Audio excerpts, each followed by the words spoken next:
Con El pequeño vagabundo, Charlie Chaplin creó el personaje más reconocible de la historia. En la vida que llevó, Chaplin concibió uno de los relatos más sublimes jamás contados, pasando de la miseria a la riqueza. Pocos artistas han experimentado tanta adulación como repugnancia. Él mismo dijo que era más famoso que Jesucristo, y tenía razón. Había lugares en el mundo donde se reían con él y en los que nunca habían oído hablar de Jesucristo. Charlie era tan autócrata que con un chasquido de sus dedos el mundo se ponía a sus pies.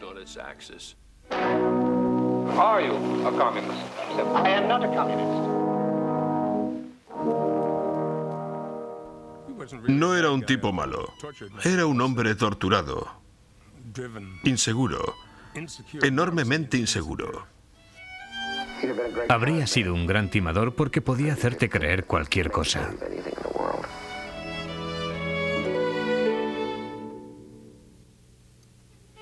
Charles Chaplin. Una vida de vagabundo. Primera parte.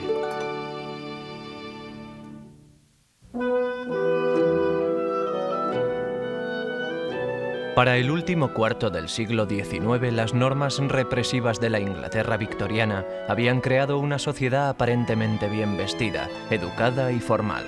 Una sociedad que estaba al borde de sofocarse por su propio remilgo y deseos frustrados.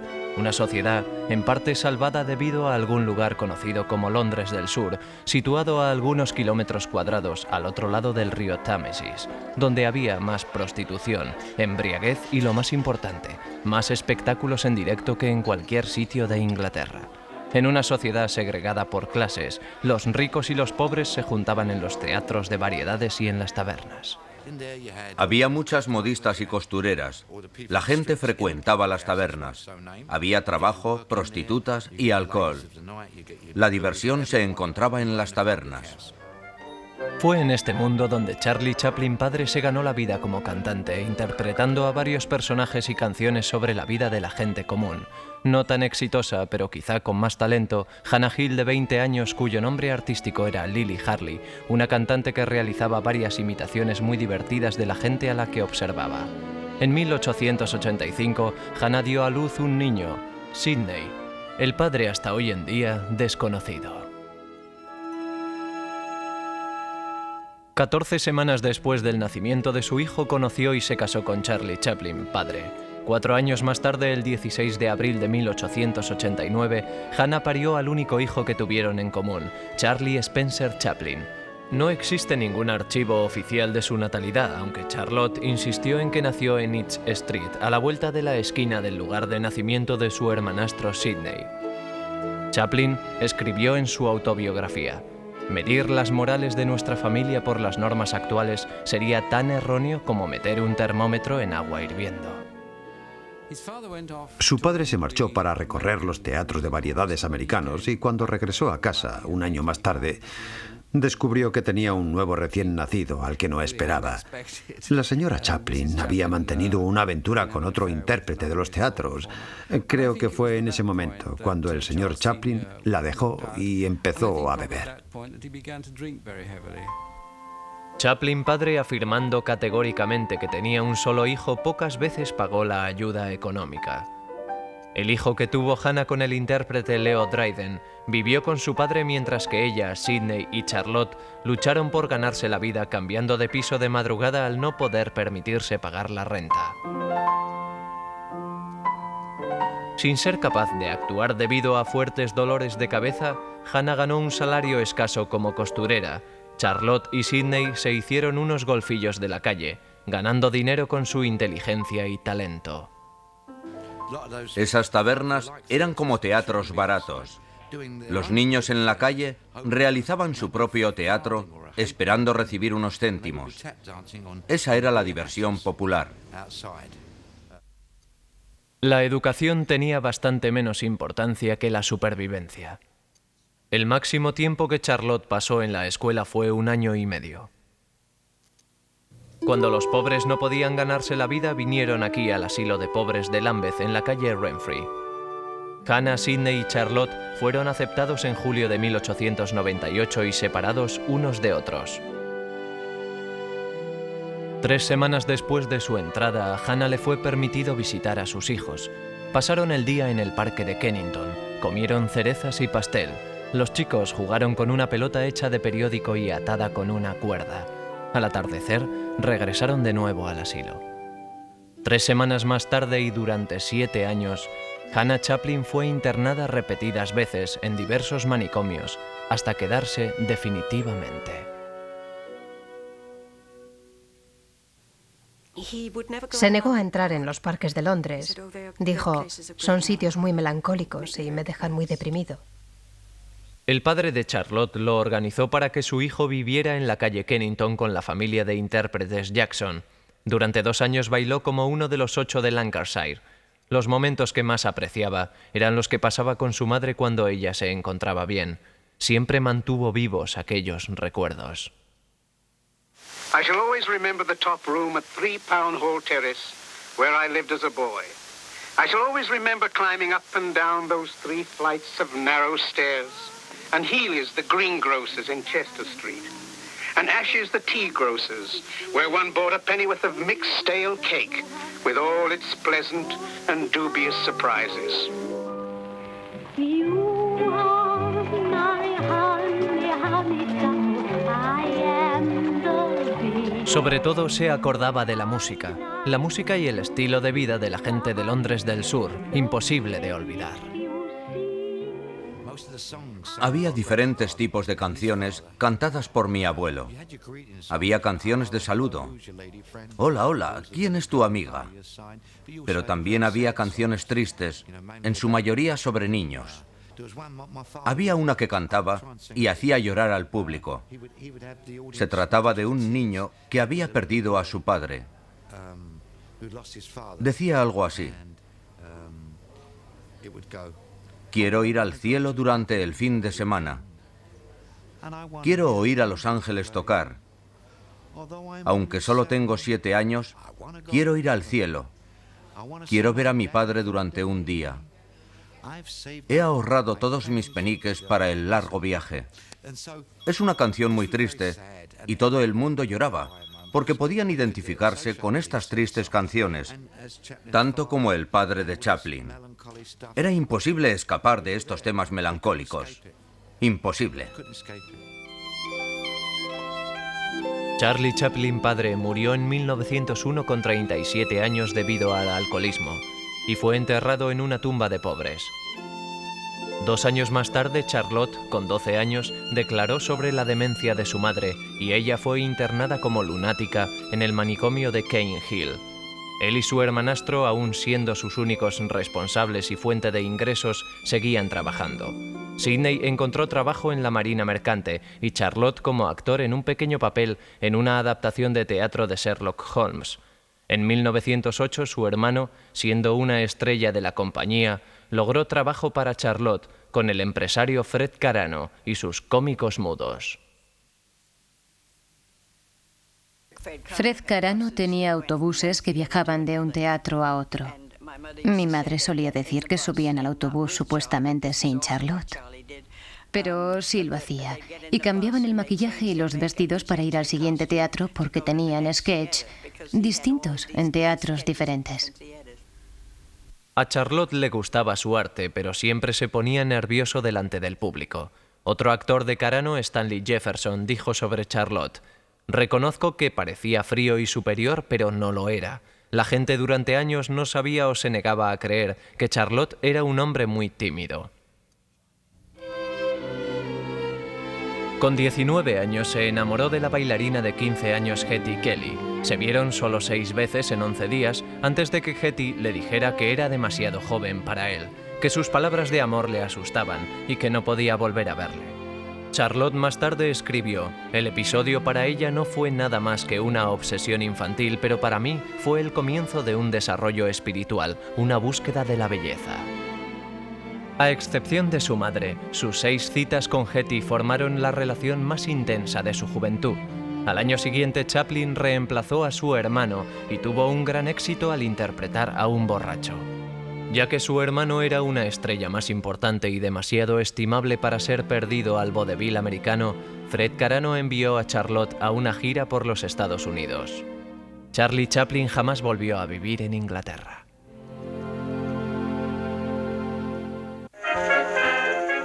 En octubre de 1910, a medida que el buque de Chaplin se acercaba a tierra, miembros de su grupo de teatro se acuerdan de que Charlotte agitó su sombrero y gritó: «América, vengo a conquistarte».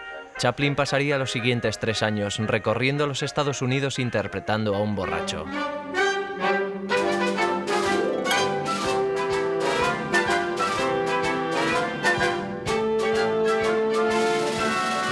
Después de cientos de actuaciones, el acto de Chaplin desarrolló la coreografía precisa de un ballet y un ritmo cómico casi perfecto. El público americano nunca había visto lo que él y su compañero de piso, Stanley Jefferson, ahora conocido como Flaco, del Gordo y el Flaco, podían hacer. Stanley, tanto como Charlotte, siempre era bueno en introducir un elemento que había sido hecho en Inglaterra años antes. Charlie Chaplin, cuyo padre había muerto de alcoholismo, se convirtió en una estrella interpretando a un borracho para conseguir risas. Se permitió los placeres carnales de una vida en carretera, pero desdeñó el alcohol y abordaba su arte con una ética de trabajo puritana, pasando mucho de su tiempo libre observando el comportamiento humano cuidadosamente. Le gustaba buscar la verdad en la gente y daba la impresión de que podía entender de qué se hablaba y pensar bien en ello antes de contestar.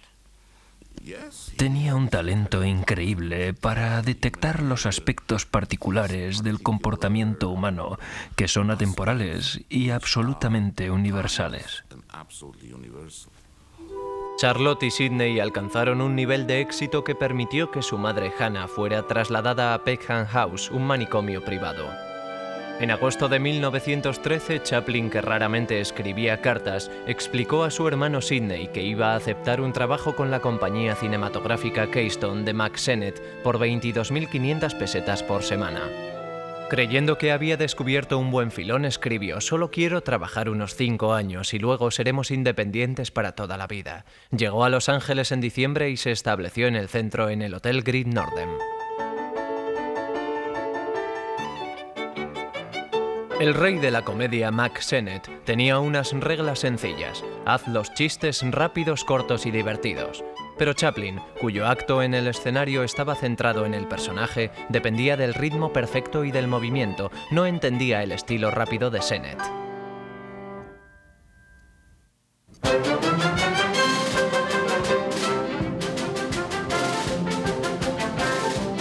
Charlotte odiaba su primera aparición en la pantalla y no le gustaba ser ordenado. Luchaba constantemente con su director. Los críticos eran más benevolentes que él mismo. Uno de ellos le calificó como un cómico de primera clase. Milagrosamente, en una película estrenada solo 5 días después de hacer Making a Living, Chaplin había tomado el mando y presentado el personaje que le convertiría en la persona más famosa del mundo.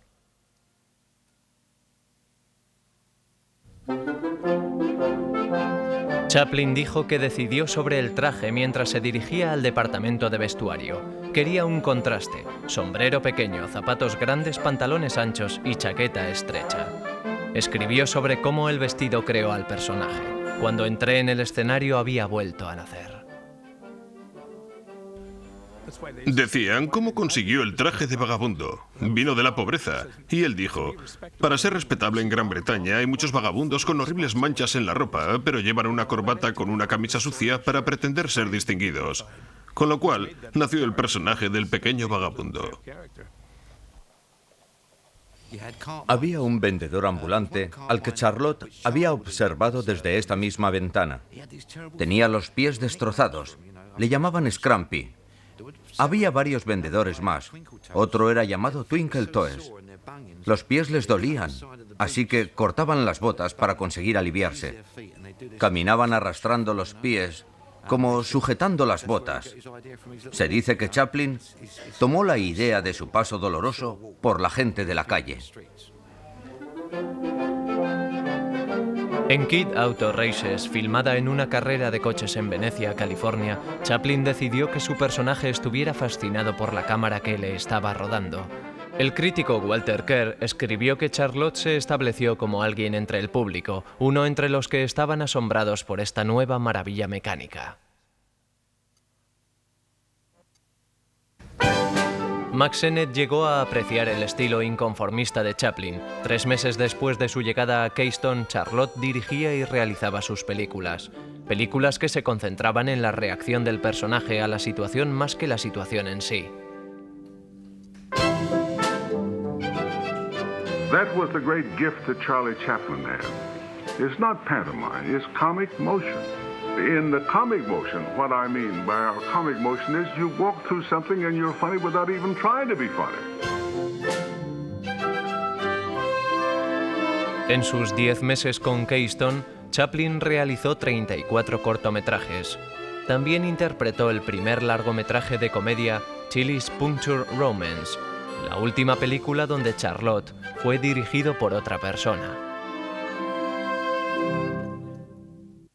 En 1914, Chaplin cambió de la compañía Keystone a Essanay, en Chicago, por un salario de 187.500 pesetas a la semana y un plus de inscripción de 1,5 millones.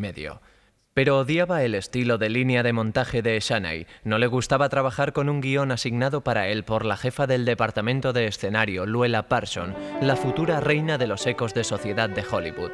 Solo hizo una película en Chicago, una en la que Gloria Swanson, la venidera reina de la pantalla de Hollywood, realizó su debut. Chaplin se trasladó al estudio Essanay en el norte de California y comenzó a formar su propio grupo de actores. Su prioridad, una primera actriz. La encontró en la actriz no profesional Edna Purviance, de Lovelock, Nevada. Era joven, hermosa, sin experiencia y adoraba a Charlotte. Por ello, Charlotte la adoraba a ella, profesionalmente y personalmente. Realizaron 35 películas juntos, las 5 primeras en las afueras de San Francisco. Era plácida, al contrario de Charlotte, muy tranquila, muy dulce, guapa, no una buena actriz. Pero las primeras actrices siempre servían para mejorar su propia figura. Su comedia se hacía más conmovedora porque al público le conmovían sus intentos fracasados para ganar el corazón de Purviance. The Bank fue la primera comedia filmada con un triste final, donde Edna rechazaba las declaraciones de cariño del pequeño vagabundo. The Bank fue la película número 45 de Charlotte. En solo 17 meses se había convertido en una sensación mundial y realmente no lo sabía. Su popularidad sería sin precedentes, agobiante y solitaria.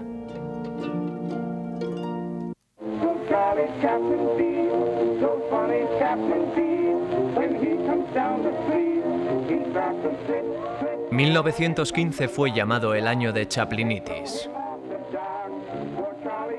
Charlie dijo que toda la adulación no fue por él, sino por el hombrecito, el pobre vagabundo con quien la gente de todo el mundo podía identificarse y al que otros intérpretes imitaron sin vergüenza, incluyendo a su excompañero de piso, Stan Laurel, para quien llegaría la fama 6 años más tarde.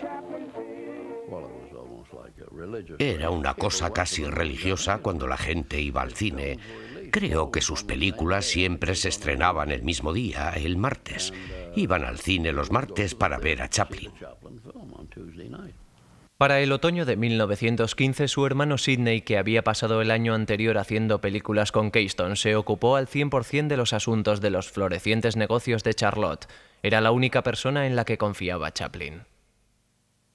Debido al estilo de su vida reclusa y su profesión de realizador de películas, Chaplin no experimentó su popularidad directamente hasta un viaje de tren transcontinental en febrero de 1916. Las paradas desde Amarillo hasta Chicago estaban repletas de gente esperando a Charlie. Escribió: «Siempre creía que me gustaría la atención del público, y aquí estaba, paradójicamente, aislándome con una sensación deprimida de ser solitario». Cogió ese tren a Nueva York para firmar un contrato con la Corporación Mutua Cinematográfica por 1,5 millones de pesetas a la semana y una bonificación de 22,5 millones, negociado por su hermano Sidney. Un portavoz de Mutual dijo orgullosamente que después de la guerra europea, Chaplin es la cosa más cara del mundo. Mutual dio a Chaplin la autoridad completa y la libertad artística para hacer sus películas como quisiera.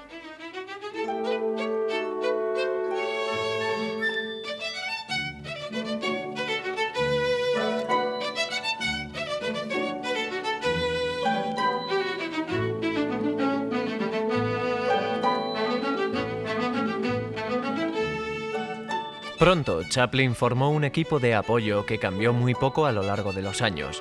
Además de la primera actriz Edna Purviance, también tenía al tipo duro, Eric Campbell, el tío no tan duro, Henry Berman, el director de interiores Alf Reeves y el cámara Rolly Totteroth. Su fuerte lealtad no quedó sin recompensa. Mantenía las nóminas durante los años en los que no realizaba películas, pagando a la gente cada semana. Había gente con esa nómina que había estado con él desde el principio. He's the most lovable, likable person in the world. When everything is going right, you know, as far as he's concerned. He could be like a Jekyll and Hyde. One minute he's swelling and then he can be mean. All he has to do is give you a look or you can feel him. Geez, you hate your guts. Chaplin exigía mucho de sí mismo y no esperaba menos de los demás. Dirigía a todos, cada movimiento. Así que para la gente como Purviance, que no era una actriz muy buena, copiaba lo que él le decía que hiciera. Chaplin no habló ni escribió mucho sobre su manera de realizar películas. Le gustaba decir, si la gente sabe cómo se hace, la magia desaparece. Unos años después de la muerte de Chaplin, su viuda permitió a los documentalistas Kevin Brownlow y David Gill el acceso a sus almacenes de películas. Lo que descubrieron e incluyeron en su documental El desconocido Chaplin fue una revelación. Ya que no tenía guión, y siendo él mismo el director y la estrella, ensayaba delante de la cámara, haciéndolo incluso 50 o 60 veces. Con eso, no solo evoluciona el argumento, sino también la interpretación. Nadie reparó en ello, y ese descubrimiento ha evolucionado a lo largo del tiempo. Nunca realizaba tomas numeradas. Tan solo improvisaba sin importarle el tiempo que podían perder. Solía decir, solo nos estamos retrasando un día. No le importaba. ¿Por qué preocuparse si el resultado final sale bien? Trabajaba en una habitación totalmente austera. No había nada más que una silla dura, una mesa y una ventana tan alta que no se podía mirar hacia afuera para eliminar las distracciones. En su tiempo libre, Chaplin no era muy sociable. Tuvo ingresos en 1917 de 75 millones de pesetas. Sus gastos personales, 75.000 pesetas, una cantidad que cuando era pobre, Chaplin hubiera considerado una fortuna. Un amigo le escribió como más ansioso que tacaño en cuanto al dinero. Vivía en el Athletic Club de Los Ángeles, donde quedaba con Edna para cenar tranquilamente, aunque durante sus años en Hollywood dijo que solo tenía un verdadero amigo.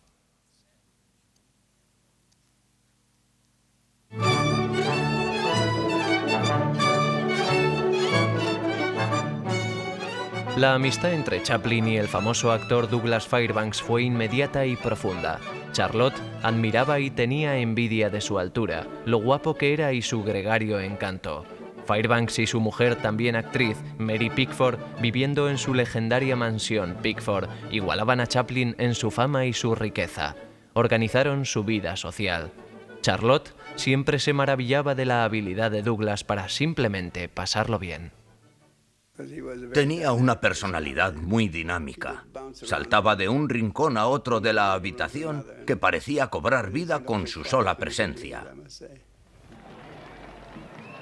Para ayudar a los Estados Unidos durante la Primera Guerra Mundial, Chaplin se unió con Pickford y Fairbanks en una gira de bonos de libertad con la que obtuvo cientos de millones de pesetas.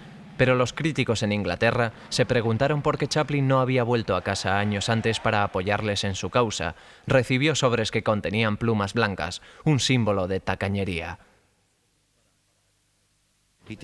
Hizo grandes cosas para ayudar en América, pero creen que no fue así en Inglaterra. Sin embargo, al realizar nuestra investigación, descubrimos que había donado dinero para escuelas en Waterloo. Durante la guerra, entregó dinero para comprar caramelos. Así que los niños recibieron golosinas gracias a Chaplin. Nunca fanfarroneó sobre eso. Creo que no lo dijo a nadie. Era contradictorio. Decían que no colaboró para ayudarnos, pero a su manera lo hizo.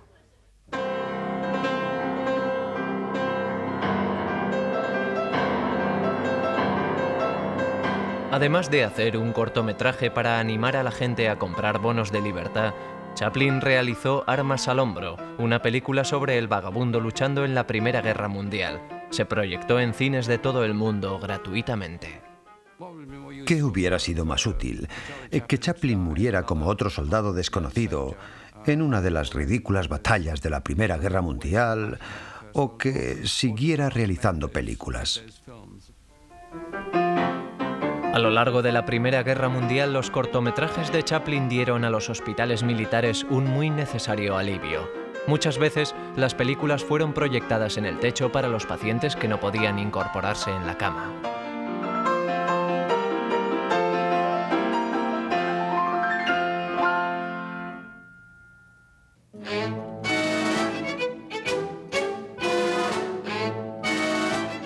En enero de 1918, después de cumplir sus obligaciones con la Mutual, empezó a trabajar para First National, un grupo de propietarios de cines que querían realizar sus propias películas. I wanted a studio in a hurry, and as if by magic I got it. First National le construyó su propio estudio. Le pagaron 150 millones de pesetas al año y dividieron todos los beneficios a medias.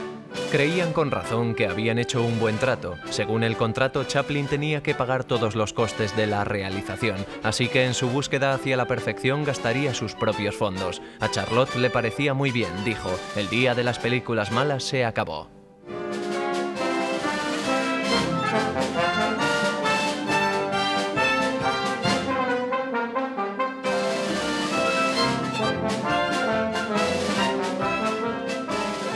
Las películas de Chaplin alcanzaron nuevas cotas en cuanto a artesanía y maestría, pero al año y medio de su contrato los estudios principales planeaban acabar con los exorbitantes salarios, fusionándose con las distribuidoras y creando un monopolio. Chaplin se alió a las figuras más notables del campo, Douglas Fairbanks, Mary Pickford y el director Griffith, para dirigir y realizar sus propias películas. La formación de United Artists marcó el nacimiento de la realización de películas independientes. Al contrario que sus socios, Chaplin se había comprometido a finalizar su contrato con First National antes de que pudiera trabajar en United Artists, y su vida personal, a menudo fuente de inspiración, en este caso no lo era. La exactriz infantil Mildred Harris, a quien más tarde Chaplin describiría como alguien que le faltaba algo, tenía 16 años cuando Chaplin empezó una relación sentimental con ella. Tenía 17 años cuando su afirmación de que estaba embarazada le obligó a casarse involuntariamente. Ese embarazo resultó una falsa alarma. Una temporada carente de creatividad siguió a la boda. El 7 de julio nació deformado Norman Spencer Chaplin, murió el 10 de julio. Años más tarde, Mildred Harris dijo que uno de sus recuerdos sobre Charlotte fue el cómo había llorado. 20 días después de la muerte de su primer hijo, Charlotte empezó a filmar El Chico.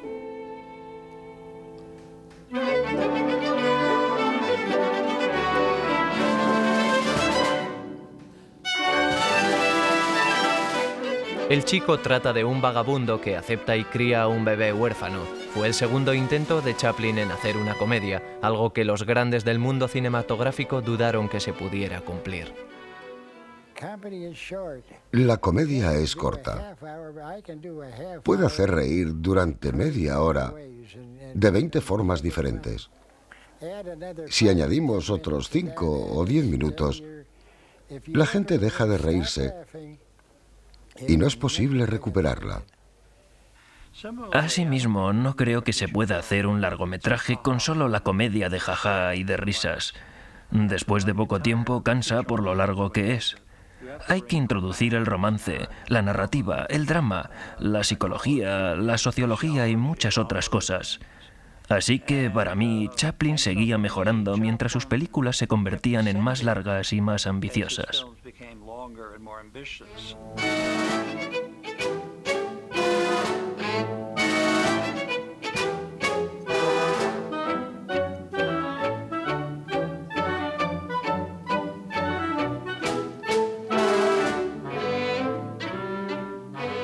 Charlotte vio a Jackie Coogan por primera vez en un escenario de vodevil en el centro de Los Ángeles. Sabía que había encontrado a su chico y los dos se hicieron inseparables. Cuando los ejecutivos de First National se pusieron nerviosos por el horario prolongado del rodaje, Chaplin les invitó al estudio para pasar una tarde y realizó un pequeño acto con Jackie. Todo el mundo fue a casa contento. Era estrafalario. ¿Puedes darme un ejemplo? Hacía cualquier cosa para conseguir una risa. Hacía un alto y horrible desde una escalera. Eso es una repentina caída alta y horripilante desde una escalera. Hacía lo que fuera para romper la monotonía. Durante la realización de El Chico, Mildred Harris Chaplin pidió el divorcio de su marido, afirmando crueldad y abandono. First National le dijo que añadiera los bienes de negocio de Charlotte a la demanda, incluyendo El Chico.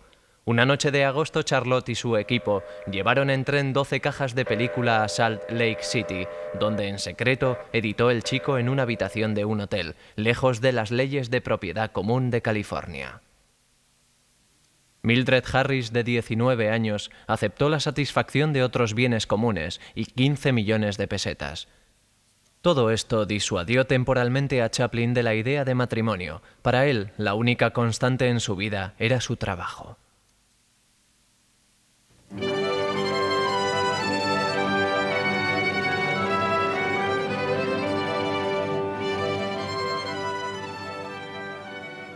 En la película se ve tanta autobiografía sobre el terror absoluto de un chico siendo llevado a un orfanato. Es obvio que está reviviendo su propia experiencia de niño, que fue llevado de la mano de su madre. 2 meses después del estreno de El Chico, Charlie preguntó por su madre. Hannah Chaplin, a la que no había visto durante 7 años, sería trasladada a California cerca de su hijo para el resto de su vida. La joven Gwen Ritchie Evans estaba entre un pequeño grupo que sabía sobre la presencia de la señora Chaplin. Nunca se olvidó la reacción de Hannah frente a una pregunta inocente. Le dije, Nan, ¿qué es esa mancha en tu brazo? De repente se volvió loca. Yo estaba asustada. Yo no entendía lo que ocurría. Resultó que la mancha fue del asilo inglés. Ponían tatuajes en los brazos de los trabajadores. Los asilos son lugares donde se mandaban a los pobres y a los locos. Es el peor sitio de todos. Ese incidente le recordó cuando estaba en el asilo.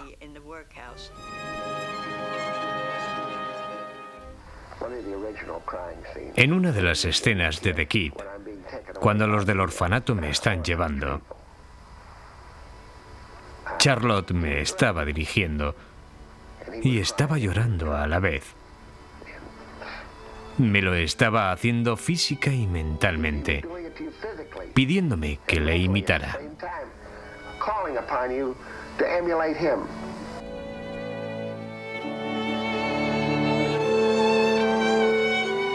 Al estrenarse en 1921, El Chico se convirtió en un fenómeno mundial y Jackie Coogan llegó a ser el símbolo de todos los huérfanos de la reciente guerra mundial. Años más tarde, cuando Coogan se encontraba en apuros económicos, Charlotte le ayudó sin pensárselo 2 veces. Encontrándose por casualidad en 1972, Charlotte saludó a Jackie, entonces con 57 años, con un abrazo cariñoso. Luego dijo al oído de la señora Coogan: no olvide nunca que su marido es un genio.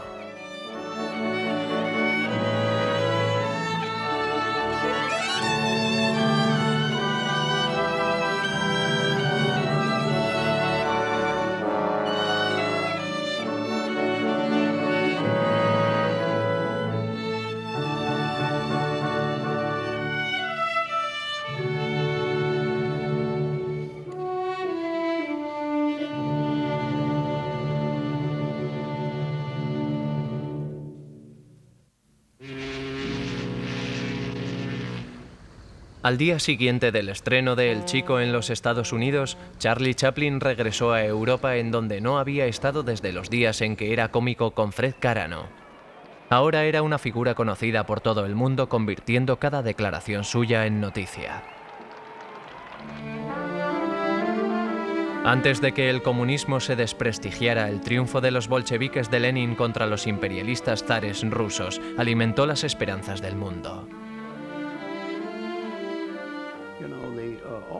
Si te fijas en el arte proletario de ese tiempo, verás que todos los capitalistas tenían los pies zambos, mientras que los proletarios los tenían como los de Chaplin. Las figuras imitaban las imágenes de Charlotte, el hombre de la calle, porque es lo que representaban. Mucha gente en América consideraba que la rebelión bolchevique era una amenaza contra el capitalismo e individualismo americano. El 1 de enero de 1920, el fiscal general del estado, Michel Palmer, dirigió un registro a escala nacional de los supuestos simpatizantes de la Unión Soviética, que condujo a la detención de 6.000 personas. De camino a Europa al año siguiente, Charlie Chaplin anunció sus planes de visitar la Unión Soviética diciendo: «Me interesa mucho ese gran país y sus esfuerzos hacia la reconstrucción social después del caos». Algunos de los archivos más antiguos del FBI que encontré fueron mandados al vicedirector J. Edgar Hoover antes de acceder al cargo de director. Creo que fue en 1922, y en esa carta figuraba que Charlotte era conocido como uno de los bolcheviques de Hollywood.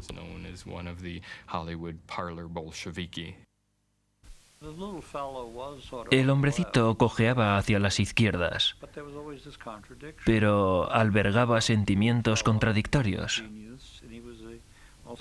Era un genio, y también muy rico, y sin embargo era el hombrecito.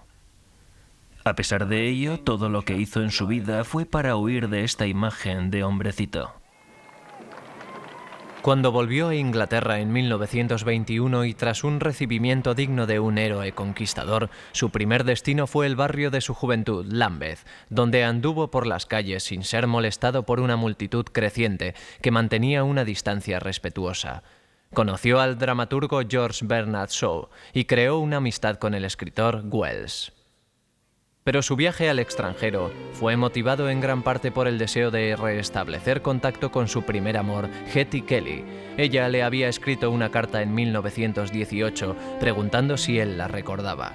Chaplin envió por correo una respuesta inmediata. Charlotte nunca supo si ella la había recibido, pero descubrió en el viaje de vuelta que Hetty había muerto por la gripe 3 años antes.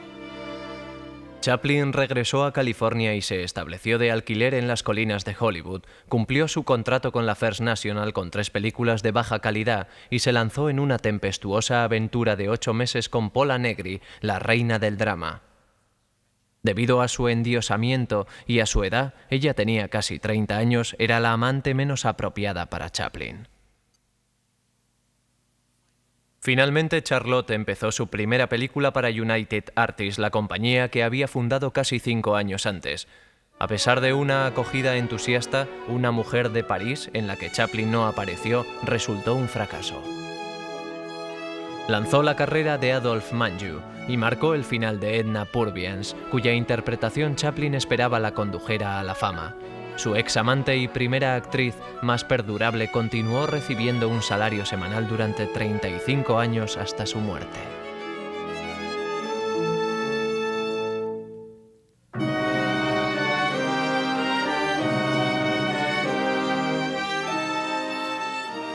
Chaplin inteligentemente introdujo de nuevo al vagabundo para su siguiente producción, The Gold Rush, la película por la que confiaba que se le recordara.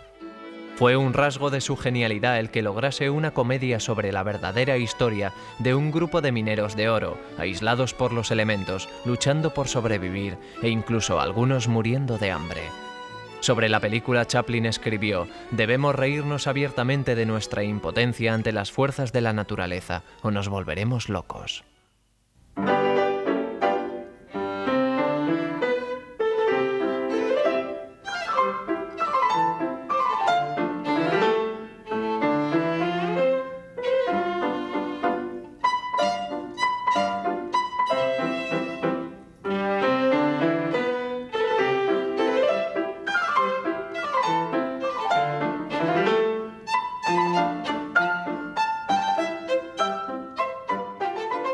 Les llevó 3 días de rodaje y un masivo consumo de regaliz por parte de Charlotte y Max Swain antes de que Chaplin decidiera que la escena era aceptable. Una joven en el reparto nunca lo olvidó.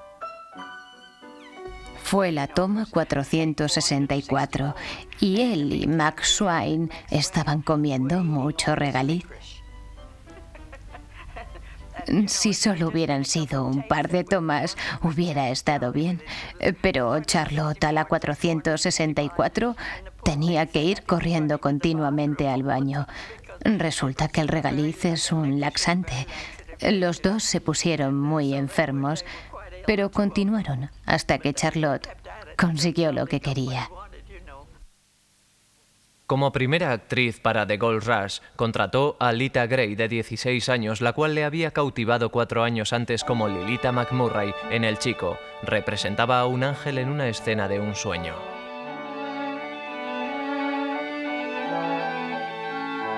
En 1924, Lita Grey estaba embarazada de Chaplin. Se casó con ella en secreto en México. Este fue su segundo matrimonio indeseado.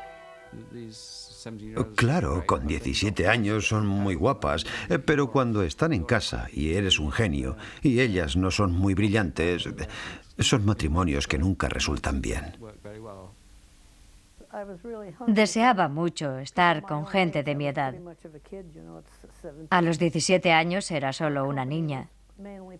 La gente de nuestra compañía era como Albert Einstein, muy seria. A mis 17 años me parecía un viejo verde. El embarazo de Lita Grey dio a Chaplin, descontento con su actuación, la excusa para reemplazarla en The Gold Rush. Casi al año del rodaje, una desconocida de 18 años llamada Georgia Hale llegó a ser primera actriz. Terminó todas sus escenas en 9 semanas.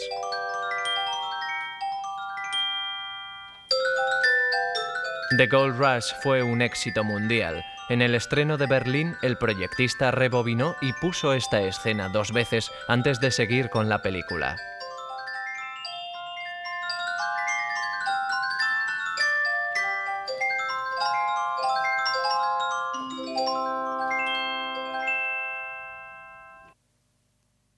El 5 de mayo de 1925, Lita Grey Chaplin dio a luz a Charles Spencer Chaplin, hijo.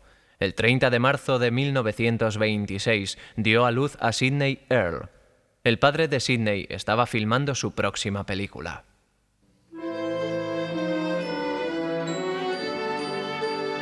La realización de El Circo, en la que el vagabundo interpreta a un payaso que solo divierte cuando intenta no hacerlo, marcaron los 2 peores años de la vida de Chaplin. Desgraciado en su matrimonio con Lita, se involucró totalmente en su trabajo y en devaneos con su compañera de reparto, Mern Kennedy, con Georgia Hale y con la actriz Marion Davies, con la que Chaplin pasó muchos fines de semana en San Simeón, la hacienda en California del amante de Davies, el magnate publicador Randolph Hearst. En esta primera película de color de Chaplin, filmada en San Simeón, flirtea con la mujer de Hearst, Millicent. Ni siquiera intentaba ser un buen marido. Así que pasé mucho tiempo en la ventana esperando a que regresara en su coche. Mi madre siempre me decía que cambiaría. Estuve bastante sola. El 28 de septiembre de 1926, un incendio destruyó el escenario de sonido de los estudios de Chaplin. Nada marchaba bien. El 10 de enero de 1927, Lita Grey Chaplin pleiteó una demanda de divorcio de 42 páginas contra su marido. Enseguida se vendieron copias mimeografeadas en el mercado negro conocidas como las quejas de Lita. Incluyen alegaciones sensacionalistas de que su marido pasaba una gran parte de su tiempo en compañía de cierta actriz conocida. También, al tener noticia de su segundo embarazo, él la acusó de ser una egoísta por no abortar. Luego, en una invectiva dijo: ¿qué quieres hacer? ¿Poblar Los Ángeles? Definieron tremendamente mal a mi madre. Parece que había que hacerlo cuando se estaba luchando en los tribunales, porque iban a hacer que pareciera una delincuente de Tijuana, ni hablar. Sus antecedentes eran 10 veces mejores que los de él. 5 días después de que la señora Chaplin presentara su queja, Charlie sufrió un serio ataque de nervios. Una semana más tarde, Hacienda declaró que como resultado de insuficiencia de pagos desde hacía 10 años, Charlie Chaplin debía la suma de 200 millones de pesetas de impuestos. Pero el amor entre el público hacia el personaje que había creado era tan profundo que la popularidad de Chaplin sobreviviría intacta. Aún así, tenía los días contados como primera estrella de la pantalla.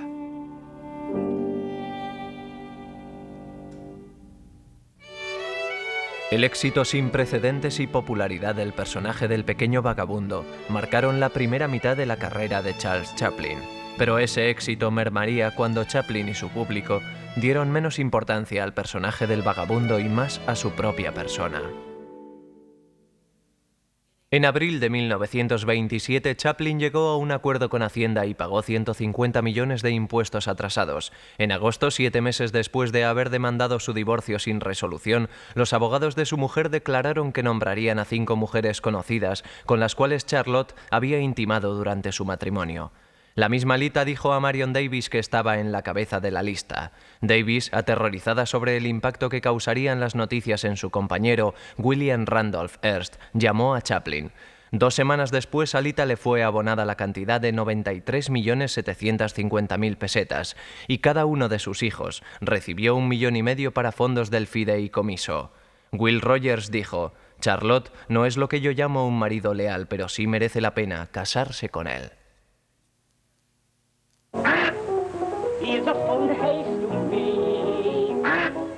Para Chaplin, el hombre que convirtió la pantomima en un idioma internacional, los comienzos del cine sonoro fueron muy duros.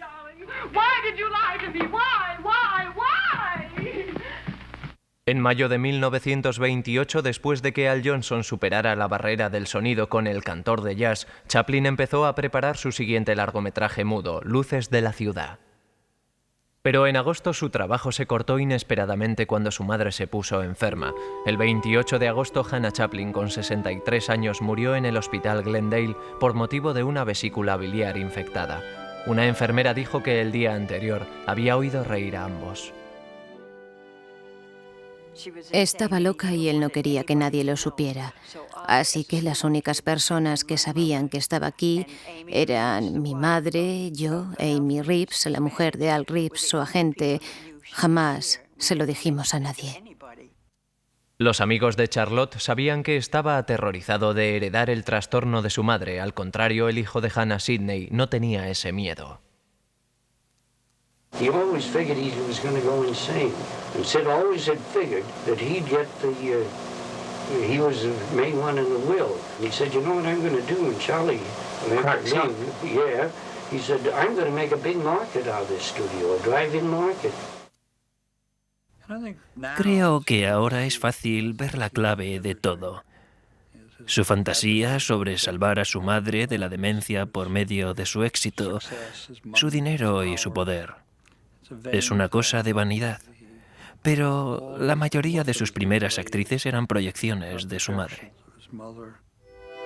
En Luces de la ciudad, el vagabundo entabla amistad con una ciega florista interpretada por Virginia Cheryl. En el curso de la película, Charlotte encontrará dinero para pagar la operación que hará que recupere la vista, pero esta escena en la que la chica ciega confunde al vagabundo con un millonario duró 6 semanas de rodaje antes de que Chaplin la considerara como aceptable.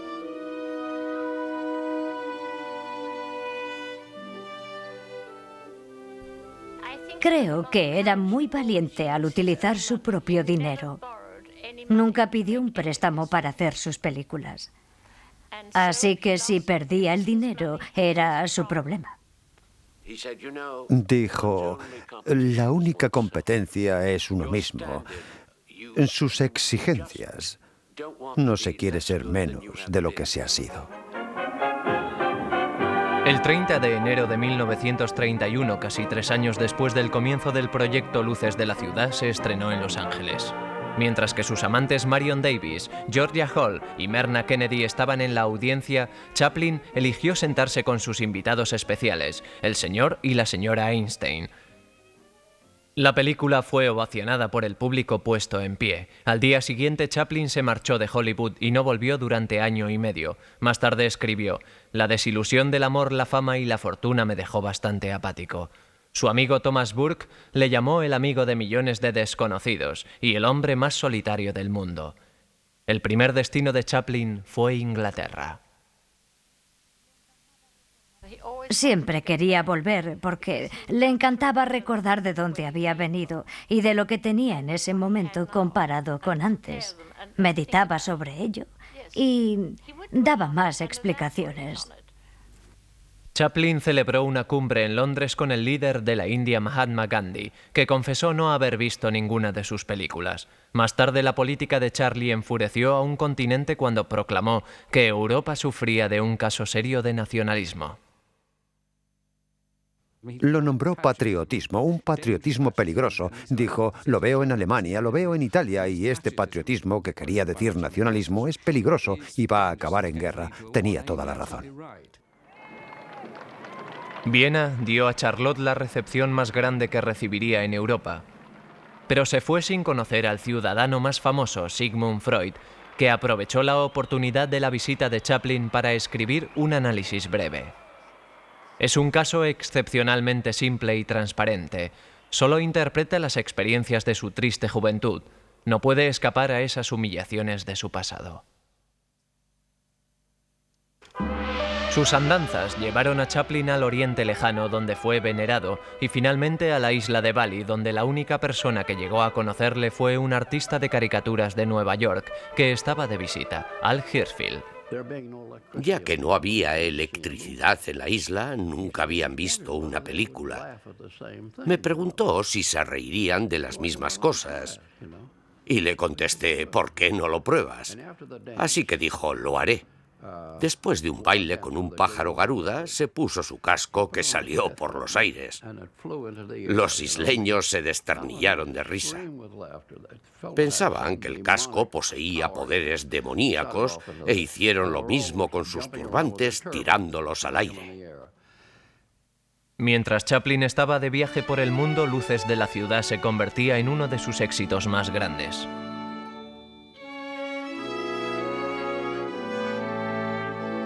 En esta escena, donde la florista, con la vista ya recuperada, se da cuenta de que el vagabundo no es millonario pero sí es su salvador, James Agee escribió: «Basta con verlo para que el corazón se te encoja», y es uno de los momentos más culminantes de la historia del cine.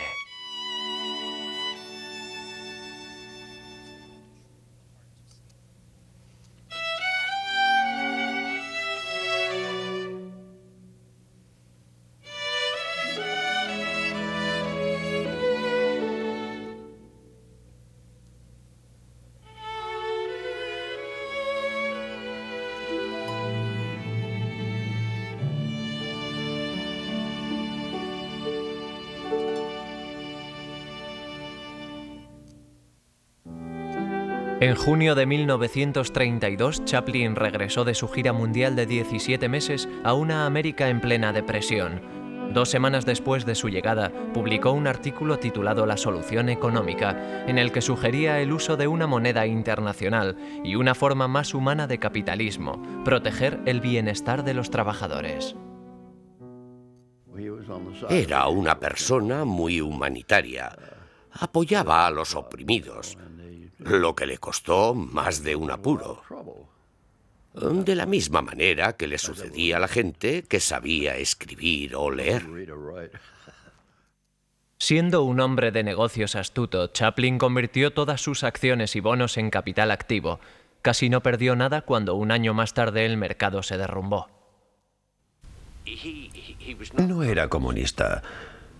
Sam Goldwyn, siempre su amigo incondicional, dijo textualmente: «Charlotte es el único auténtico capitalista que conozco». Do you see anybody important? I see Charlie Chaplin with Paulette Goddard. Después de su gira por el mundo, Chaplin conoció a la actriz de 21 años Paulette Goddard. Como los de Charlie, sus padres se habían separado y a los 14 años mantenía a su familia interpretando a una chica llamada Peaches en Broadway. no le veneraba.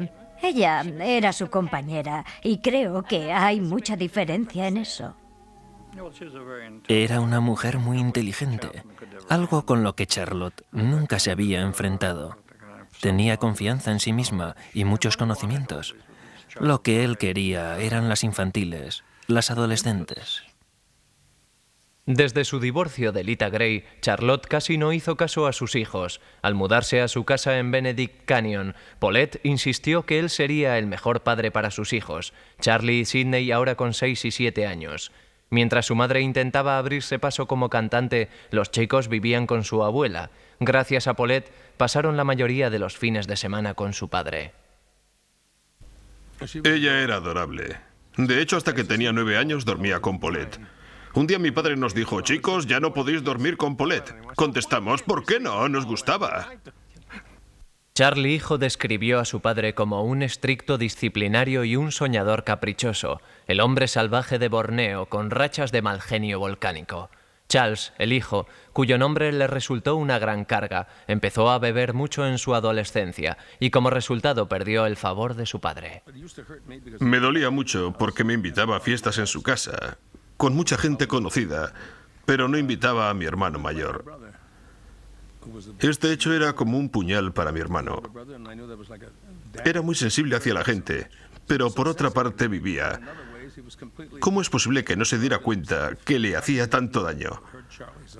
Para un hombre tan sensible, siempre me hizo sentir fatal. La gran sensibilidad de Chaplin hacia los marginados nunca vaciló. Un partidario vocal del gobierno activista de Franklin Roosevelt dijo que el nuevo trato salvó al capitalismo de la derrota total. Chaplin más que nunca se sintió obligado a hacer que su arte reflejara la angustia de los tiempos modernos.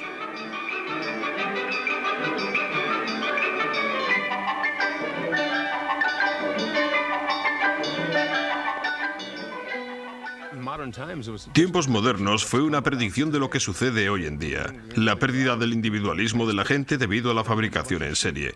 Nos hemos convertido en un rebaño de ovejas, ya no se ven las tiendas pequeñas. Toys R Us y esas grandes empresas han robado los negocios familiares.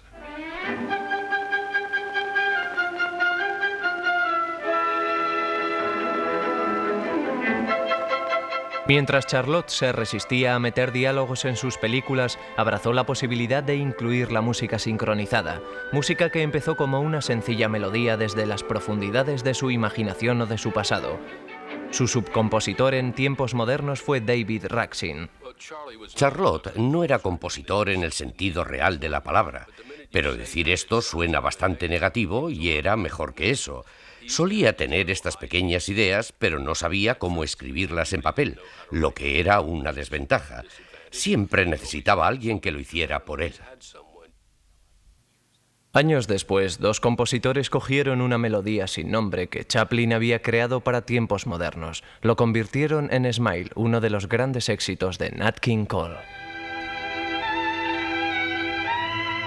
De sus 8 años juntos, Charlie Chaplin y Paulette Goddard llevaban 4 de ellos casados. Su ambición, independencia y auténtico talento le hicieron única entre las mujeres de Charlotte. También, mientras estaba con Charlie, mantuvo relaciones sentimentales con el compositor George Gershwin y el artista Diego Rivera. Ella, más que las demás, entendía que para Chaplin su trabajo siempre era lo más importante.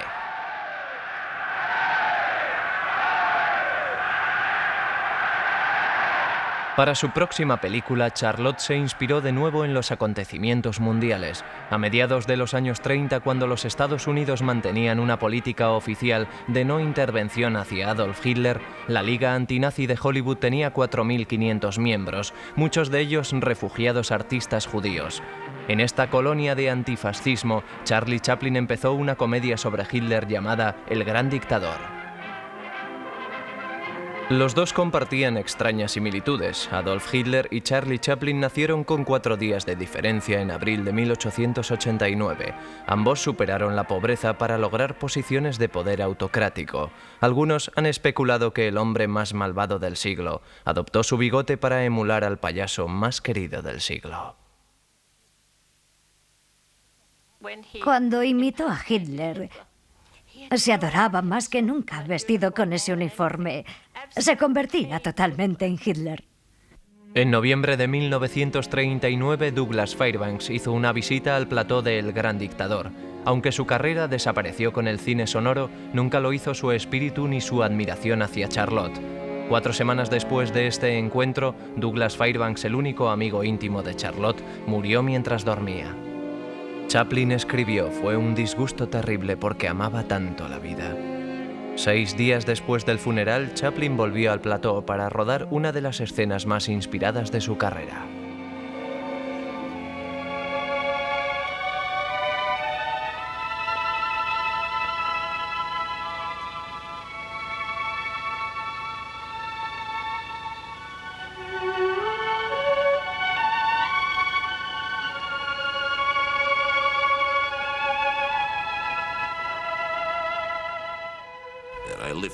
De niño vivía en la época de los nazis, así que fue una catarsis al ver que alguien podía reírse de este cruel payaso Hitler de tal manera como lo hizo Charlotte. Fue una catarsis para todos los que vivían en la era nazi. Cuando por fin Charlie Chaplin decidió hablar en la pantalla, eligió comunicar palabras de esperanza a un mundo que se internaba en un conflicto. The hate of men will pass and dictators die, and the power they took from the people will return to the people, and so long as men die, liberty will never perish. Al estrenarse en octubre de 1940, un año antes de que ocurriera el incidente de Pearl Harbor, El Gran Dictador llegó a ser el éxito más grande de la carrera de Chaplin y el catalizador para el periodo más políticamente activo de su vida. Cuando América entró en la guerra, Chaplin estaba angustiado por el fuerte retórico antisoviético. Después de todo, dijo, Rusia era nuestro aliado contra Hitler y había sufrido muchas bajas al defender el frente del Este. En un discurso en San Francisco para el Comité Americano de Ayuda de Guerra para los Rusos, Chaplin pidió a los Estados Unidos que lucharan junto con los soviéticos en este segundo frente, una propuesta ya aprobada por el presidente Roosevelt y el ministro de Asuntos Exteriores. Pero fue su saludo lo que le metió en problemas. Mi padre se levantó y se dirigió a todos aquellos tipos duros. ¡Camaradas! Hubo un estruendo de aplausos que nunca se había oído. Alguien lo apuntó y le convirtió en comunista porque dijo camaradas. Luego el Ministerio de Asuntos Exteriores le pidió que repitiera el mismo discurso en el Madison Square Garden. El mismo discurso. En este discurso, Chaplin también dijo, los comunistas no son diferentes a cualquier otra persona, sufren como todos nosotros y mueren como nosotros. Incluso en tiempos de guerra, estas palabras no gustaban a muchos americanos. Y con la llegada rápida de la Guerra Fría, este discurso y otros regresarían para atormentar a Chaplin. Pero hubo otro escándalo que tuvo gran relevancia.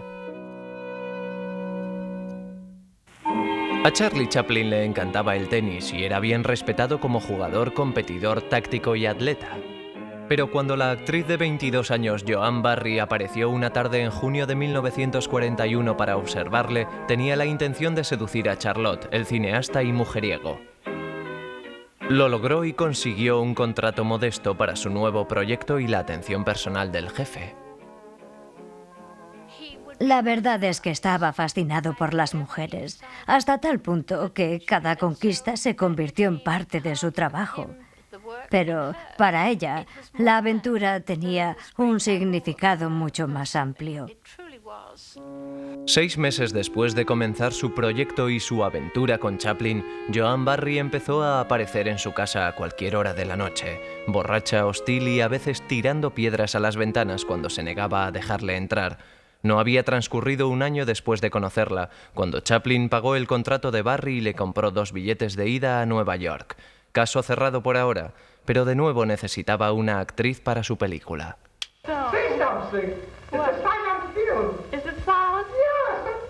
Oona O'Neill, una debutante de 17 años de la costa este, rechazó a Vassar a favor de una carrera en Hollywood. Esto desilusionó a su padre, a quien raramente veía. Su padre era el preeminente autor dramático americano Eugene O'Neill. Recuerdo que Oona dijo que cuando era niña, una limusina iba a buscarla para llevarla a ver a su padre. Se ponía su ropa más bonita, subía a la limusina y vomitaba. Todas las veces. Le tenía mucho miedo. Chaplin jamás terminó la película en la que conoció a Oona O'Neill. En cambio, se enamoró de ella. Era hermosa, inteligente, muy tímida y ella le adoraba. Fue una auténtica historia de amor. Charlotte me dijo, ¿esto es real? Y lo era, a pesar de la diferencia entre las edades. Poco tiempo después de cumplir 18 años, Oona O'Neill se casó con Charlie Chaplin, de 54 años. Su padre lo desaprobó. Odiaba Hollywood, a Chaplin y su historial con las mujeres. Nunca conoció a ninguno de sus 8 nietos. Desde el principio, Chaplin y su mujer construyeron una barrera invisible alrededor de su relación, protección contra un mundo en el cual los dos desconfiaban. La tarde del 23 de diciembre de 1942, Sidney Chaplin visitó la casa de Summit Drive para charlar con su padre. Había subido las escaleras y me dijo, ¿qué haces aquí? Parecía muy raro y nervioso. Yo le contesté, papá, quiero hablar contigo sobre esto. Entré en el cuarto, pero allí había una mujer con un arma. Eso me dio un susto de muerte. Pero entonces me di cuenta de quién era. Habíamos cenado juntos y cosas así. La mujer era Joan Barry y se había marchado de casa de Chaplin después de que le diera dinero, pero 6 meses más tarde entabló una demanda de paternidad contra él por 22,5 millones de pesetas, comunicando al mundo que el niño que llevaba fue concebido en diciembre, supuestamente la noche en la que allanó la morada de Chaplin. Estaba un poco loca. Bueno, en realidad diría totalmente demente. Antes del caso de paternidad contra Chaplin, el gobierno federal aprovechó el caso para acusarle de la violación de una ley oscura, diseñada para combatir la prostitución comercial y a veces empleada para hostigar a individuos famosos. El caso de Joan Barry fue totalmente orquestado por el FBI y la evidencia es clara. Archivos del FBI obtenidos a través de la Ley del Derecho a la Información hacen un cuadro de una organización, específicamente un director, obsesionados con crear largos informes basados en información distorsionada, dudosa o falsa. El escándalo Barry acusó a Chaplin acusado de inmoralidad manifiesta y las evidencias sugieren que el FBI pretendió conectar eso con sus supuestos lazos con los soviéticos. Un jurado absolvió a Chaplin de la acusación que había llevado a Joan Barry por las fronteras del Estado para dedicarse a ilícitos propósitos sexuales. Tan solo 2 días después del veredicto, el columnista de cotilleos Ed Monger escribió: si Charlotte hubiera perdido su caso, el cónsul ruso habría estado autorizado a coger un avión soviético para trasladar a los Chaplin a Moscú. Él y Oona están estudiando el ruso como escribió hace tiempo. El FBI estaba dando historias acusatorias, en su mayor parte no de verdad, a los cronistas de sociedad. Fue malintencionado. A pesar de una prueba de sangre que mostró categóricamente que Chaplin no era el padre del hijo de Joan Barry, un juez ordenó que el caso siguiera adelante. Después de que un tribunal no tomara una decisión, un segundo dio un veredicto a favor de Barry. Charlotte fue obligado a pagar 15,000 pesetas a la semana hasta que el niño llegara a la mayoría de edad. 10 años más tarde, Joan Barry fue internada en un manicomio. El 1 de agosto de 1944, en plena polémica, Oona dio a luz a Geraldine Chaplin Leigh. Con el nacimiento de su hijo Michael casi 2 años después, se consideraba el caso Barry olvidado y Chaplin por fin había encontrado la felicidad personal. Pero colegas leales como el cámara Rolly Totteroth encontraban en Chaplin a un hombre diferente. Alguien que se había convertido en una persona que se codeaba con los intelectuales, quien tras tiempos modernos había rechazado al pequeño vagabundo. He drifted away from that little character. He didn't want to use it anymore because it was more or less lowbrow. It wasn't the character that he wanted to be. He wanted to be the distinguished Chaplin now. Just as I thought. Phony. Fake. What? Glass, you silly ass. Glass. Monsieur Verdus fue la primera comedia negra de Chaplin y un fracaso en taquilla. Teniendo en cuenta los titulares sobre su política y su tratamiento con las mujeres, una película en la que el personaje de Chaplin justificaba el matar a sus mujeres por su dinero, porque el sistema capitalista le había decepcionado, dio a los críticos un blanco fácil, y Charlotte lo sabía. Thank you, ladies and gentlemen of the press. I'm not going to waste your time. I shall say, proceed with the butchery. Could you answer a direct question? Are you a communist? I am not a communist. A communist sympathizer with questions. A communist sympathizer, that has to be qualified again. I say this, that during the war, I sympathized very much with Russia because I believe that she was holding the front. And for that, I have a memory, and I feel that I owe her thanks. Chairman J. Parnell Thomas of New Jersey opens an inquiry into possible communist penetration of the Hollywood film industry. Monsieur Verdoux se estrenó en Washington 5 días después de que el Comité sobre las Actividades No Americanas citara a algunas figuras de Hollywood. Algunos dijeron que el cariz de la interrogación era inconstitucional y fueron encarcelados por desacato al tribunal. Pero la mayoría sugirió que el comunismo se había infiltrado en Hollywood y dieron nombres de personas. Chaplin confirmó su asistencia, pero luego cambió de opinión y mandó un telegrama al presidente Thomas declarando: «No soy comunista, soy pacifista». Empezó a trabajar en su última película de Hollywood, también la más autobiográfica de su carrera.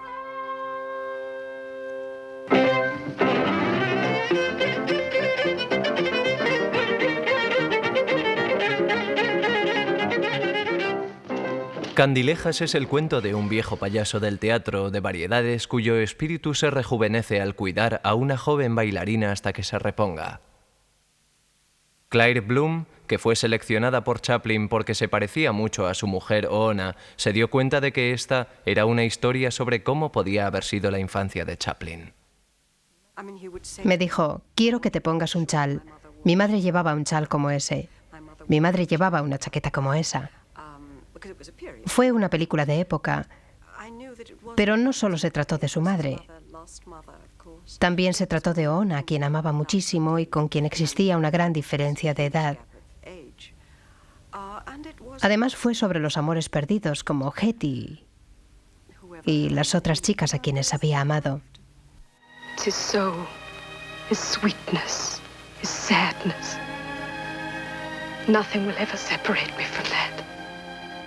Chaplin incluyó a algunos miembros de su familia en Candilejas. Su hijo Sidney tuvo un papel secundario, su otro hijo Charles interpretó a un policía, su hermanastro Willard Dryden, quien había recibido un pago de Charlie desde 1918, interpretó a un médico y los hijos de Charlotte, Geraldine, Michael y Josephine aparecieron brevemente al comienzo de la película.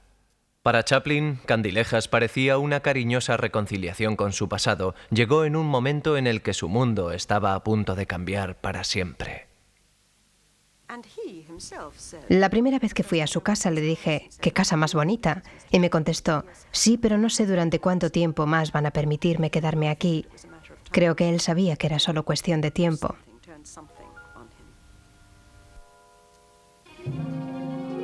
El 29 de diciembre de 1949, el director del FBI, J. Edgar Hoover, escribió al vicefiscal general del Estado, el general Peyton Ford: «Es determinante que no hay testigos que puedan aclarar que Charles Chaplin haya sido o sea miembro del Partido Comunista o que haya contribuido con fondos al mismo». Esta carta no significó que Hoover se deshiciera de expedientes que afirmaran lo contrario dentro del voluminoso archivo que tenía sobre Charlotte.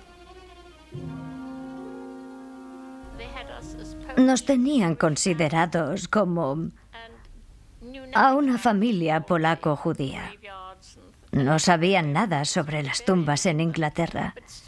Todavía seguían convencidos de que éramos espías y de que sus creencias eran comunistas. La feroz independencia y arrogancia de Chaplin hicieron que fuera un blanco fácil dentro de su industria.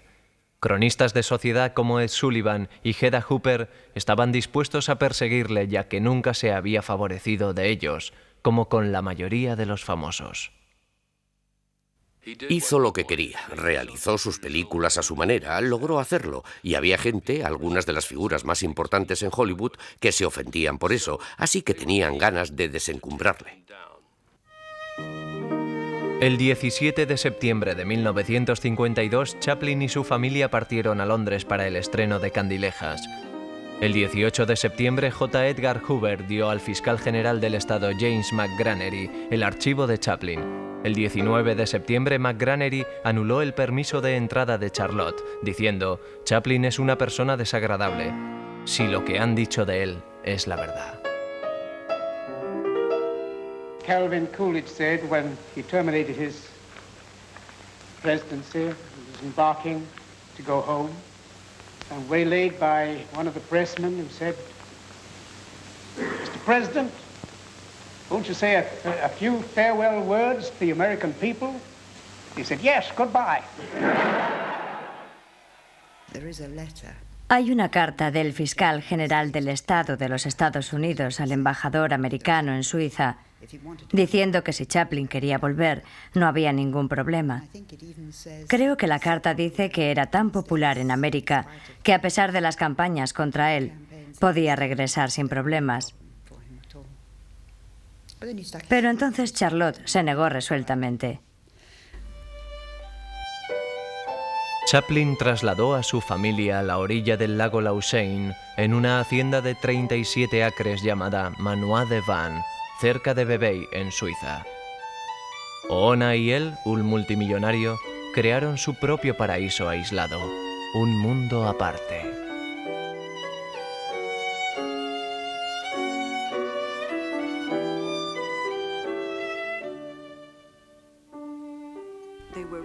Eran muy autosuficientes, pero creo que excluían a los hijos. Aunque los adoraban y les querían muchísimo, Charlie y Oona eran una pareja muy íntima. Realmente nunca estabas con él, ni con los dos. Les veías y recibías las instrucciones, pero nunca estabas con ellos. En sus escasas apariciones públicas, Charlotte no hizo nada para hacerse querer por América. Fue aquí donde conoció al primer ministro de China, Zhou Enlai, y en 1954 aceptó el Premio para la Paz Mundial patrocinado por los soviéticos. El New York Times escribió: si Chaplin fuera menos rencoroso, se daría cuenta de que su premio no es un premio de paz, sino uno para los que sirven los objetivos de un brutal y tiránico imperialismo. Un rey en Nueva York, filmada totalmente en Inglaterra, fue un desastre en todo el mundo y no se estrenó en los Estados Unidos hasta 1976. Chaplin interpretó a un monarca exiliado que llega a Manhattan, pero su sueño americano fracasa. No fue una película muy buena, porque si se hace una película con amargura e ira, no resulta tan bien como si se hace con amor y sentimientos. Pero era un ser humano. Tenía derecho a estar enfadado. Le trataron muy mal. Chaplin y su mujer tuvieron 4 hijos más en Suiza, llegando a un total de 8. Su último hijo, Christopher, nació en 1962, cuando Charlotte tenía 73 años. Parece extraño, pero Charlotte nació en 1889. Era un mundo distinto y todavía tiene algo de su educación victoriana. A veces era gracioso y nos reíamos, pero otras veces no lo era. Yo era una de sus hijas, así que no lo sé. Chaplin viajó varias veces a Londres en sus últimos años. A menudo cogía un autobús en dirección a su antiguo barrio. Aún era el chico inseguro buscando respeto. Cuando subíamos al avión su acento cambiaba. Se hacía muy británico. Sidney, sobre las 9 estaremos cenando en el Savoy. Ponte una corbata. Pensé, no habla así en casa. La prensa inglesa era muy cruel. Le decían que aún seguía siendo un cómico del este de Londres, y eso ocurrió cuando tenía 70 años. La prensa dijo: todavía no eres un personaje real. Vienes de aquí. En septiembre de 1964, Charles Chaplin estrenó su anticipada autobiografía. Time Magazine la llamó uno de los golpes de publicación más ricos del siglo. En un mes publicó su tercera edición y para el Día de Acción de Gracias tenía el primer puesto en la lista de los bestsellers, junto con la autobiografía del general Douglas MacArthur. La infancia de Chaplin ocupa el primer tercio del libro y su detalle parece dickensiano. Sobre el arte de la cinematografía y su carrera revela muy poco, pero sobre la gente famosa que conocía nos cuenta mucho. No menciona a su hermanastro Willard Dryden, a su cámara Rolly Totteroth, ni a su segunda mujer, Lita Grey. No puedo decir que sea mi persona favorita, ni mi director favorito. Hay algo en su genio que es escalofriante. Hay algo en su carácter que está por descubrir.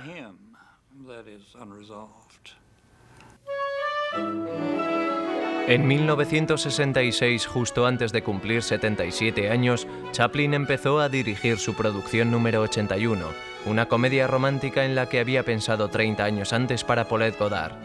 La condesa de Hong Kong, interpretada por Sophia Loren y Marlon Brando y realizada en el mismo año que El Graduado y Bonnie and Clyde, estaba terriblemente pasada de moda. Brando llamó a Chaplin un tirano egoísta y probablemente el hombre más sádico que nunca había conocido. Brando es un hombre muy testarudo. Muchas veces un cabeza hueca así, que no entiende muy bien las exigencias de un gran director como Charlie, no aceptará la dirección. Así que la película resultó una pena, un desastre.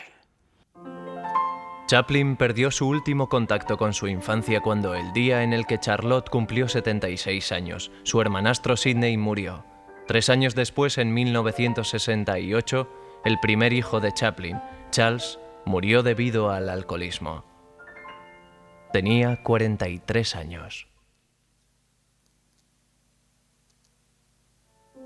El éxito de su autobiografía, la atención que recibió por la condesa de Hong Kong, una América más liberal y el paso del tiempo dieron la oportunidad a Charlotte y a los Estados Unidos a reconsiderar su relación.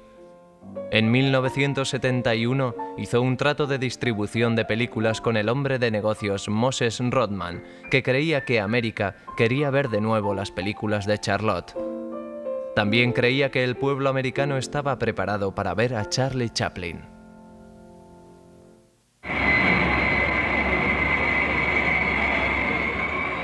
Veinte años después de marcharse, Charlie Chaplin regresó a América en un viaje de negocios para mejorar las posibilidades de promocionar sus películas. Chaplin sería honrado por la Sociedad Cinematográfica del Centro Lincoln, luego en Hollywood y después en los premios Oscar. En el último momento casi se echa para atrás porque temía que todavía existía mucha hostilidad por parte del pueblo americano. La última vez que le vi fue cuando estuvo en Nueva York. Había vuelto para recibir una clase de premio. Para entonces no tenía pleno control de sus facultades. Me acuerdo que Lillian Gish estaba ahí y él no la reconoció. Me reconoció a mí por alguna razón extraña, pero no reconoció a Lillian.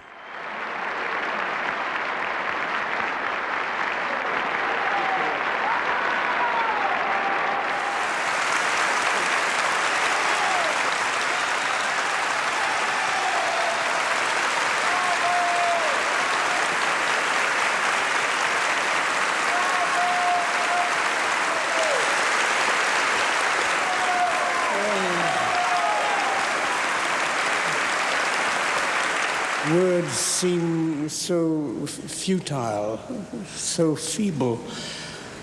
I can only say that thank you for the honor of inviting me here.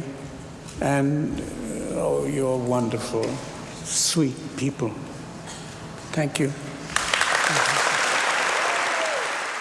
Alistair Cook, el observador británico de asuntos americanos, escribió sobre las celebraciones para Chaplin en Nueva York. Las lágrimas mojaron al público.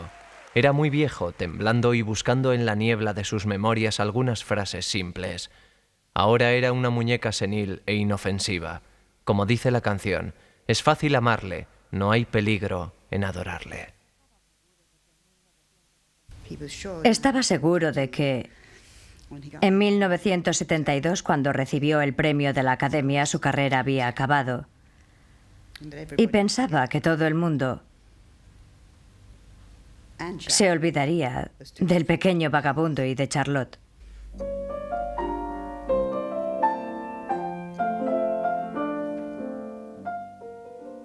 Vivió suficiente tiempo para saber que los ingleses habían perdido su cariño hacia él, su gusto por sus películas. Y Oona Chaplin dijo: puedo explicarlo.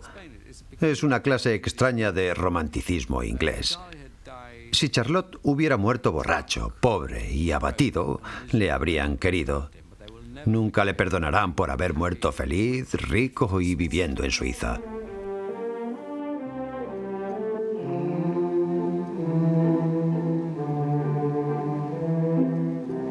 My mother used to sing this to me. Estaba ahí sentado, miraba para arriba y decía: este es el cielo.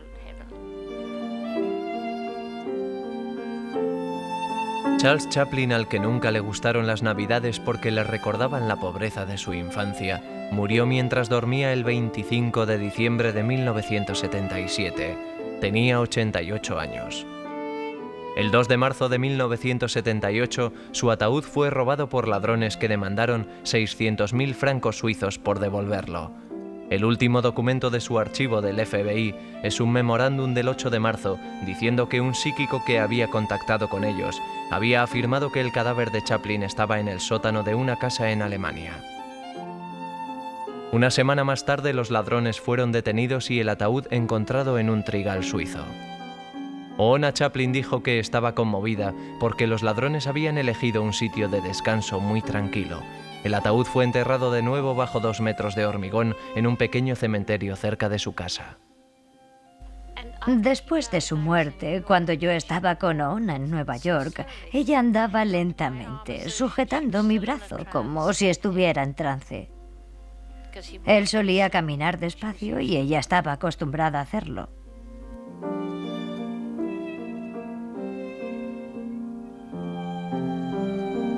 Oona O'Neill Chaplin, años más tarde, alcohólica reclusa, murió de cáncer de páncreas en septiembre de 1991. Tenía 66 años.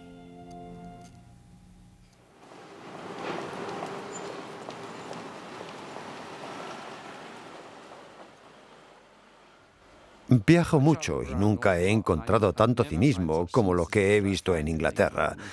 Si ves ahora los periódicos y la televisión, parece que no se puede ser cínico y gustar a Charlie Chaplin a la vez. No es posible.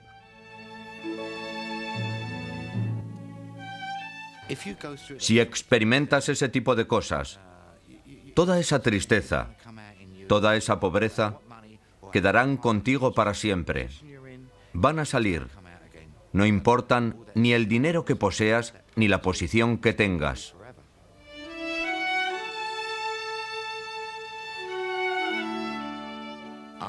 Charlie Chaplin es uno de los padres de mis películas.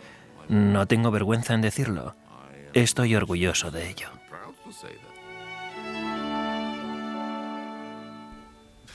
Para ser un hombre tan sensible era un tipo raro. Yo solía decir que el hombre más inseguro que había conocido en mi vida era mi padre. A veces quería levantarle en brazos, yo era mucho más grande que él, y decirle: papá, lo has conseguido, lo has logrado. Eres rico, famoso, has hecho todo. Tienes una mujer fantástica e hijos maravillosos. Pero si él hubiera sentido lo mismo, nunca habría hecho algunas películas.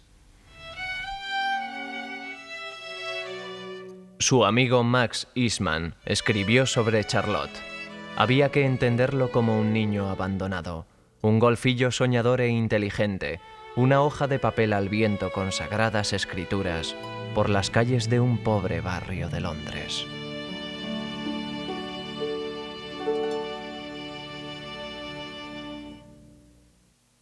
as it sipped the honeydew. They both promised to be true. Then he whispered to her words she thought divine.